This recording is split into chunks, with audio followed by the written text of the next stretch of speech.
तारीख वही थी जिस दुनिया ने सोचा सब सामान्य है, पर पर्दे के पीछे एक ऐसा खेल खेला जा रहा था जिसे जानकर तुम्हारी रूह कांप जाएगी।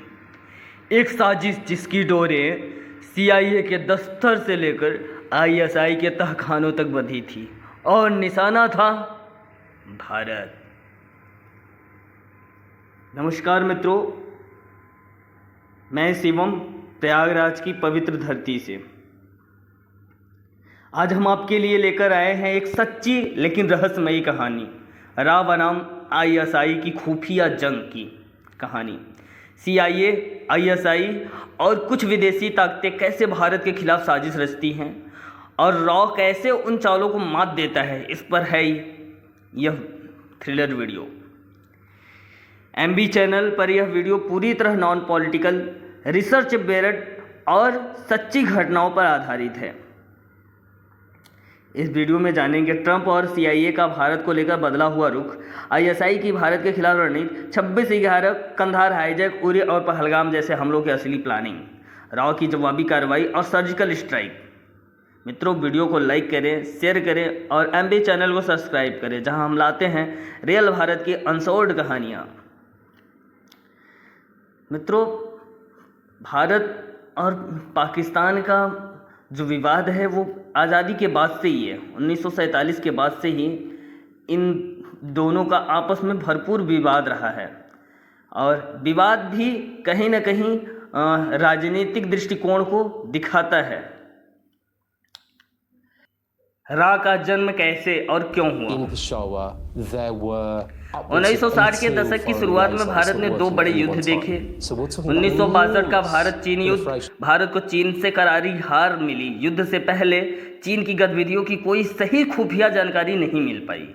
1965 का भारत पाक युद्ध, पाकिस्तान ने ऑपरेशन जिब्राल्टर के तहत कश्मीर में घुसपैठ की। भारत के पास उसकी पहले से कोई पुख्ता खुफिया जानकारी नहीं थी।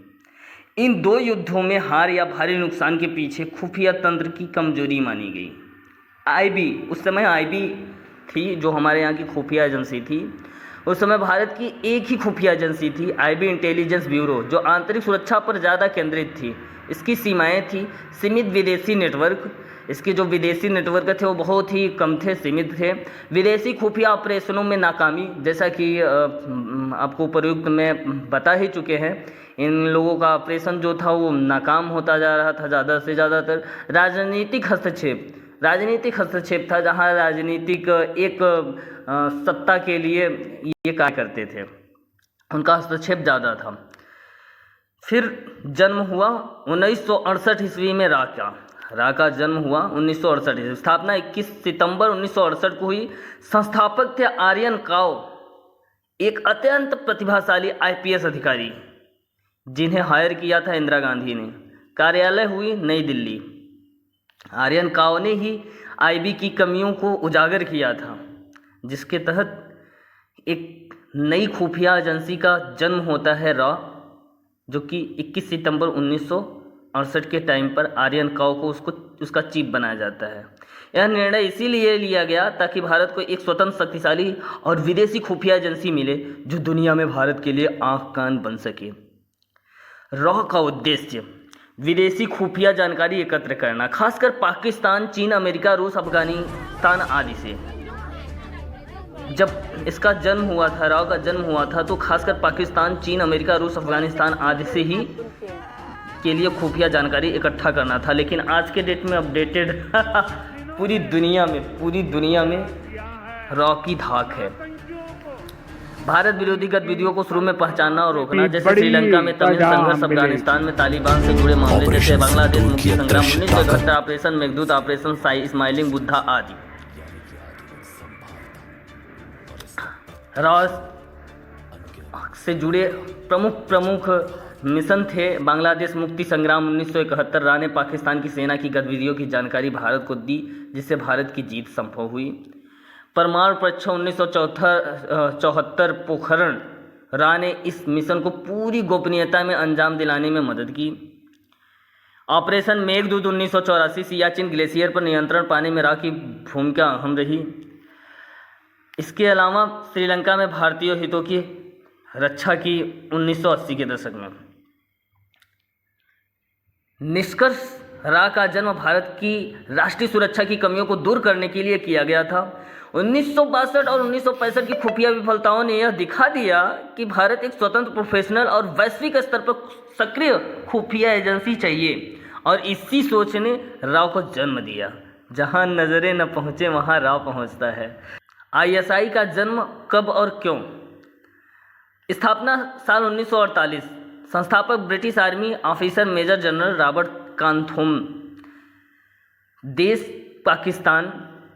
उद्देश्य सेना, नौसेना और वायुसेना की खुफिया सूचनाओं को एक केंद्रीय तंत्र बनाना, जिससे भारत जैसे मुख्य शत्रु की गतिविधियों पर नजर रखी जा सके। 1947 में बंटवारे के बाद ही पाकिस्तान को यह समझ में आ गया था कि भारत उसका सबसे बड़ा रणनीतिक खतरा रहेगा। आईएसआई के मुख्य उद्देश्य थे कश्मीर में अशांति फैलाना, भारत में आतंकवाद को समर्थन देना, विशेषकर रा और भारतीय मिलिट्री को।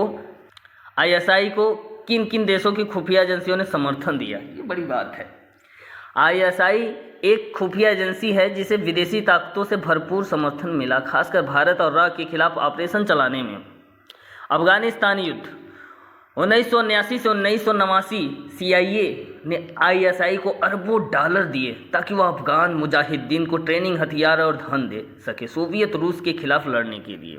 भारत विरोधी सामग्री। सीआईए को कई बार लगा कि भारत सोवियत के ज़्यादा करीब है, इसलिए आईएसआई को प्रॉक्सी के रूप में इस्तेमाल किया। ISI CIA nexus. भारत में पंजाब और कश्मीर में आतंक फैलाने की योजना में आईएसआई को छिपा समर्थन मिला। सऊदिया इंटेलिजेंस ही जीआईडी कश्मीर और अफगानों मुद्दों पर कट्टरपंथ को बढ़ावा देने के लिए आईएसआई को भारी फंडिंग मिली। कई आतंकवादी संगठनों को सऊदी फंडिंग के जरिए आईएसआई ने भारत के खिलाफ इस्तेमाल किया। MSS ministry of state security चीन। राव को कमजोर करने के लिए पाकिस्तान की आईएसआई के साथ गुप्त सहयोग। भारत चीन सीमा पर खुफिया सूचनाओं का लेन देन। आतंकवादियों का ट्रेनिंग के लिए तकनीकी सहायता सहयोग। आईएसआई की बुनियादी ढांचे की ट्रेनिंग के मदद। भारत के खिलाफ चल रहे साइकोलॉजी का ऑपरेशन में परोक्ष सहयोग। आईएसआई और राव की टक्कर। साल 1971 राव ने बांग्लादेश मुक्ति संग्राम में आईएसआई को ध्वस्त किया। आईएसआई को आज तक की सबसे बड़ी हार मिली। 1980 आईएसआई ने पंजाब और कश्मीर में आतंकवाद फैलाने के लिए ऑपरेशन टापाज, ऑपरेशन ग्रीन बर्ड जैसे मिशन चलाए। 1990 के दशक में आईएसआई ने लश्कर-ए-तैयबा जैसे मोहम्मद जैसे संगठनों को बनाया और रॉ के खिलाफ उपयोग किया। मुंबई हमले 26/11। मुंबई हमले की योजना आईएसआई समर्थित थी। रॉ को बदनाम और भारत को अस्थिर करने का प्रयास। निष्कर्ष निकल के आया कि आईएसआई का जन्म भारत को रणनीतिक रूप से कमजोर करने के लिए हुआ था। आईएसआई को सीआईए, सऊदी अरब, चीन और ब्रिटेन की खुफिया एजेंसी का समर्थन मिला, विशेष रूप से जब उस उद्देश्य को रॉ टक्कर देने का समाप्त करना रहा हो। हालांकि आईएसआई को विश्व स्तर पर आतंकवाद के समर्थन के लिए बदनाम भी किया गया है। का भारत के प्रति बदलता रवैया 2024 से 25 के घटनाक्रम। पृष्ठभूमि। जब ट्रंप राष्ट्रपति 2017 से 2021 थे, भारत के साथ रिश्ते आर्थिक और सैन्य दृष्टि से मजबूत थे। हाउडी मोदी 2019, नमस्ते ट्रंप 2020 जैसे कार्यक्रमों ने द्विपक्षीय संबंधों को गर्मजोशी दी। अब बदला रुख क्यों? 2024 के अमेरिकी चुनावों में ट्रंप की वापसी के बाद उनका रवैया थोड़ा रणनीतिक अवसरवादी हो गया है। उन्होंने कई बार इंडिया को रूस और चीन से बैलेंस करने वाला कार्ड समझा, न कि सीधा मित्र। सीआईए की बदली रणनीति। सीआईए अब भारत की आंतरिक स्थिरता को भी मॉनिटर कर रहा है, खासकर कश्मीर, सिख अलगाववाद और पूर्वोत्तर के संदर्भ में। ट्रंप प्रशासन के दौरान कुछ भारी फंडिंग वाले एनजीओ और डिजिटल कैंपेन भारत के खिलाफ अमेरिकी नेटवर्क से जुड़े पाए गए। आईएसआई की चालें, बड़े हमले जिनमें भूमिका मानी जाती रही है। घटना: कांधार प्लेन हाईजैक 1999, ताज होटल 26/11 हमला 2008, उरी हमला 2016 और पहलगाम 2025।